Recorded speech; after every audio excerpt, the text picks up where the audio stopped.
Welcome to GH Mastery 2 for second PC board exam 1 2 3 100% pass package.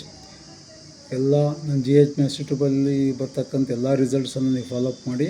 First subscribe ಆದರೆ ಎಲ್ಲ notifications ಬರುತ್ತೆ. Okay.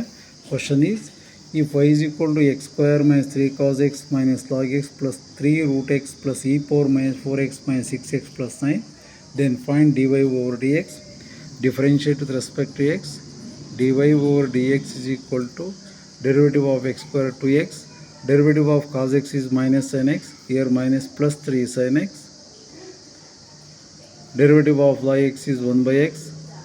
3 into derivative of root x is 1 by 2 root x. E power minus 4x minus 4 into e power minus 4x minus derivative of 6x, x is 1, remaining 6, constant is 0. This is the answer. Thank you.